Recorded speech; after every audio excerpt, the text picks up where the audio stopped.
Howdy, welcome back to the Addicted Motors YouTube channel. My name is Troy, and welcome back to another edition of Wrenching on Rovers at Night. So because I have young children and a lot of broken cars, between the hours of 8 and 10 p.m. is usually the only time I have to do a little bit of maintenance on my current problems. And today we're going to be doing some shocks, front shocks, on my Land Rover 94 Land Rover D1. So here she is. I've got her all prepped. I'm going to doing this as an adult, which is odd.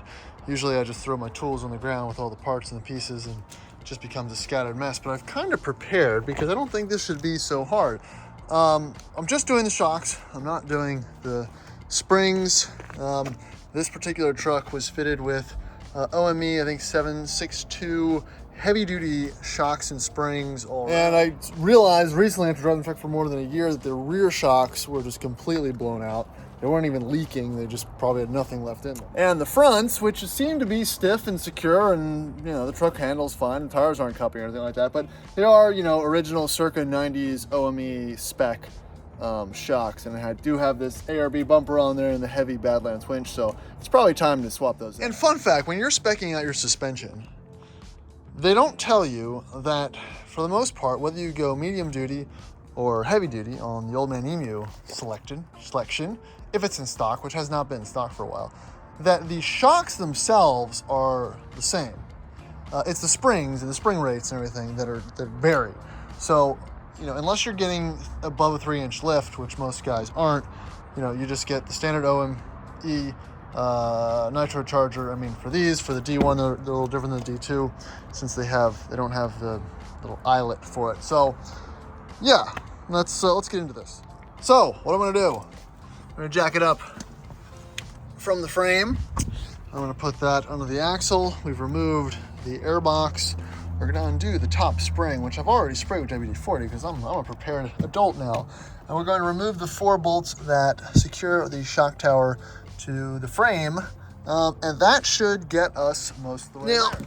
There's another 17, I think it's a 17 millimeter bolt nut, at the bottom, which holds, you know, the bottom of the shock in there as well, which needs to be removed. That's gonna be a little more a pain in the butt, but we'll get to that. So it shouldn't be too bad. I don't know if I even need to remove, well, I guess I do need to remove. Do I need to remove the wheel? Nah, I can probably leave the wheel on. We'll try that. So I've never done the shocks on this. They don't seem too hard, so follow along.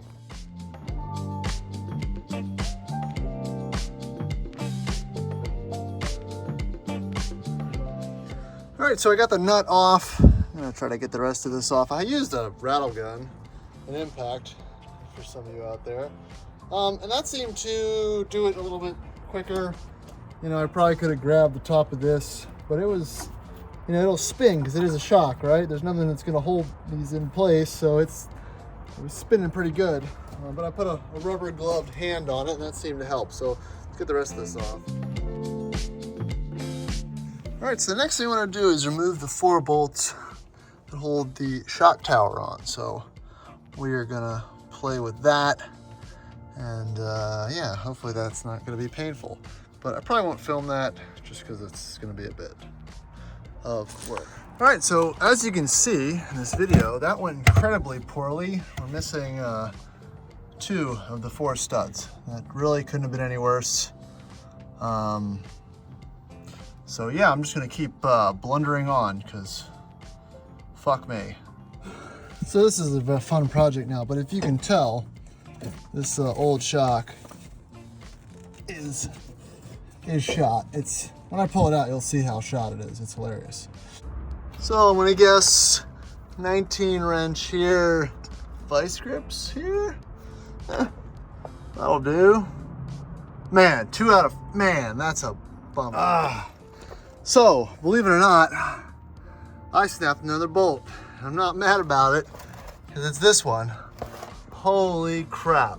This thing, these shocks are so done. I'm using the right tools, guys. Look at this. I got a fake pipe wrench. It's my oil filter removal tool and all kinds of stuff. And that just, man, this suspension is probably 20 years. This is good stuff.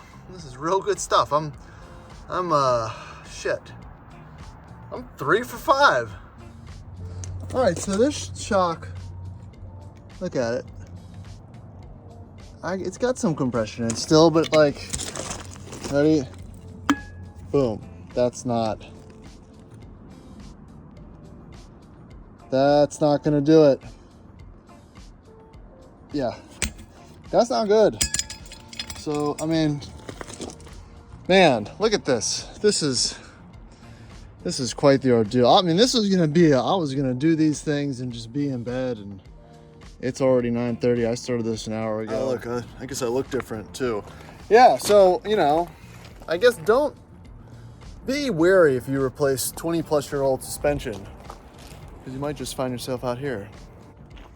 So, that's how you do it, guys. Just 3 easy steps. Just strip out all the bolts, and it's fine. So you have 1 bolt in. You see there's not a bolt back there. I've got 2 bolts in. There's not a bolt back there. So it's fine. Underneath here, I got that. It's not super tight because I'm probably gonna take it off anyway, right? So the easiest thing to do is get the 19 up in there and just grab my big correct tool and just grip the bottom of the shock lightly. Just give yourself some counter pressure, and you'll get it in there pretty good. So on to the next side. This is fun. All right, so let's see how we look. That's actually not that bad. I guess it could be worse. Maybe I should get some vice grips and slap it in there. But overall, the truck might be sitting more level. I can't tell. I just need to get on the other side. All right, so it's 3 hours later. I've gotten both shocks in. So that's a big success. I also found that, well, I cracked at least 1.5 bolts on the other mount. And we've kind of come to the conclusion that you really only need 2 out of the 4 shock tower mounting bolts to let the car drive and not have them pop off under load. So this has been fun. Here's how the truck looks with the new shocks installed. Not really all that much different.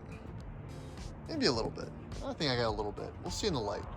It's not 1 in the morning and I can't see straight. So yeah, I'm either gonna check in or that's gonna be the end of this video because yeah, I'm pretty fucking tired.